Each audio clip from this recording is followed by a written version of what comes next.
Muito legal. Deixa eu fazer uma pergunta, doutor. Recentemente, o Adam Grant, né, que é reconhecido como atualmente aí um dos principais psicólogos organizacionais aí do mundo, né? Ele veio a público, né, nas redes sociais anunciando um divórcio com o MBTI, né? Isso. E a gente queria entender um pouquinho a diferença entre um MBTI para outros testes, né? E perguntar também se você se divorciou do MBTI e por quê, né? Eu acho que em relação ao MBTI, eu nunca fui casado com ele, então Tá bom. Flertou. nunca nem... quando você pega, por exemplo, na universidade, nós não adotamos o MBTI, né, e nós nem estudamos o MBTI. Por quê? Pelo conjunto de problemas que são relacionados à parte de validade do teste, a dificuldade que, por exemplo, o MBTI tem na própria em considerar sucesso organizacional. Então, tem um conjunto de problemas relacionados também à teoria do MBTI. Né? Então, o MBTI trabalha com um modelo de tipo, né? Não um modelo de traço, né? Como, por exemplo, o Big Five model de personalidade.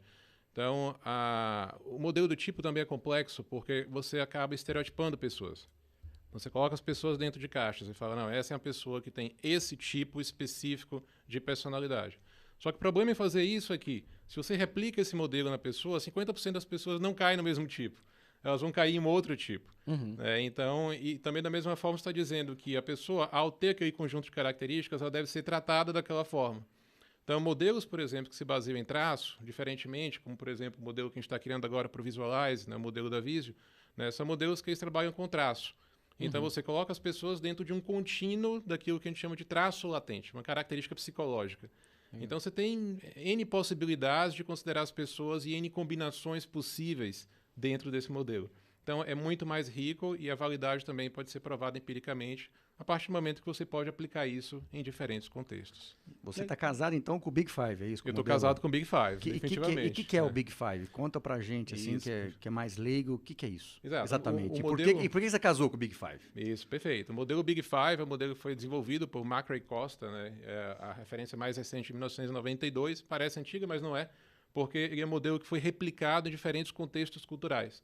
Né? Então, você pega um modelo de personalidade, é um modelo de personalidade. Né?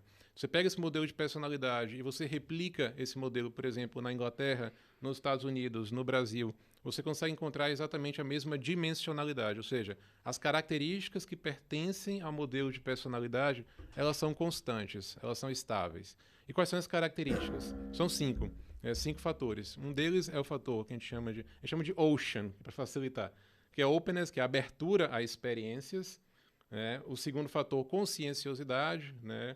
É muito mais relacionado à característica de planejamento e organização, porque o nome é bem complicado, conscienciosidade. O extroversão, né? Que é muito mais ligado a conexões, a capacidade que você tem, né, de se relacionar com outras pessoas. Neuroticismo, diz respeito à estabilidade emocional. Né? E eu acabei falando do NA, valeu, exatamente. O agreeableness, né? Que é justamente o fator que a gente chama aqui no Brasil de agradabilidade, né? Também ligado a aspectos de empatia, cidadania, né? Dentre outros. Então, esse é o modelo, né? Só para fechar essa parte, esse é o modelo, né? Que por ter fatores de replicabilidade científica, ele é o modelo mais estável, mais constante da personalidade. Por isso, né, a utilização dele, principalmente em contexto de trabalho. Legal. E aí até, né, você trouxe esses pontos até para entender, né, essa diferença que você traz, essa continuidade, né, dessas avaliações. Porque quando você pega, por exemplo, um MBTI, ou a gente até extrapolando aqui um DISC, né, um outro teste, realmente as pessoas acabam sendo rotuladas e colocadas em algumas caixinhas. Né? Então você pega o MBTI e tem os 16 tipos lá, então cada um vai estar em um dos tipos. Né?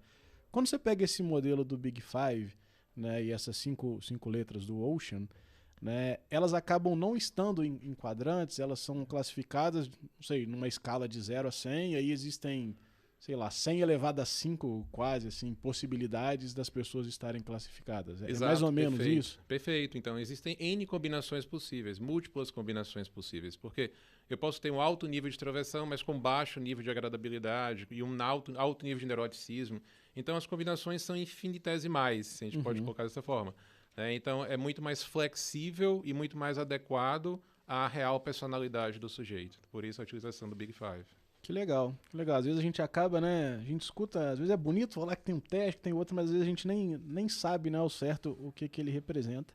Né? Acho que esses 3, pelo menos, são os mais famosos. Não sei se existem alguns outros, doutor Igor, que você possa compartilhar aqui. E até aproveitando, né? Muitos dos nossos ouvintes acabam sendo pessoas da área de gestão de pessoas, de RH ou profissionais de negócio mesmo.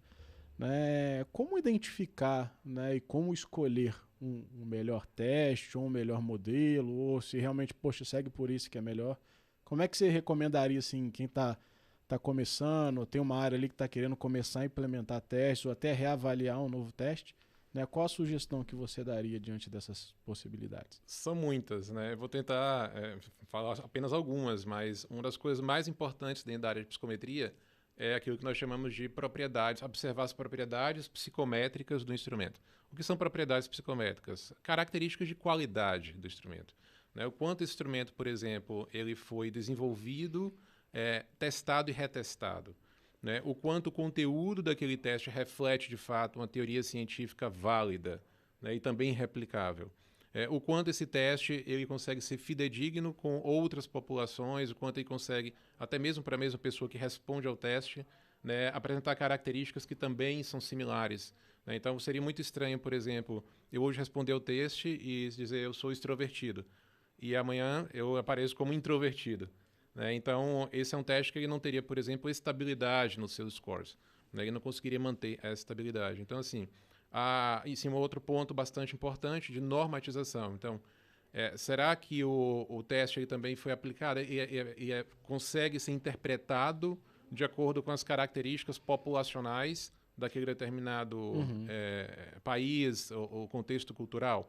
Então, às vezes, esse é um grande problema. Você tem um teste que ele foi desenvolvido nos Estados Unidos, foi desenvolvido em outro país, e de repente as pessoas trazem para o Brasil, traduzem os itens em português, não fazem uma adaptação transcultural, mas sim somente uma tradução dos itens, e começam a aplicar e tentar interpretar o teste com base em normas, com base em até scores referências, né? e referências que são, né, basicamente de lá. Então, essas são características mínimas que têm que ser observadas num teste que vão garantir a qualidade, né, da testagem. É um ponto interessante que você trouxe. Né? Nós, como brasileiros, acho que acabamos tendo a tendência de ser mais extrovertidos. Né? Então, se às vezes você pega um país, né, um outro país, não necessariamente, né, existe também esse grau de extroversão. Né? Logicamente, aqui eu estou generalizando, não sei nem se eu estou falando uma besteira ou não, né? Mas, logicamente, em outras realidades, outras populações, talvez a média, né, da população tem um grau diferente de introversão ou extroversão dos brasileiros. Então, realmente Perfeito. Não dá para você comparar, né? Não, perfeito. É exatamente essa interpretação. Porque quando a gente faz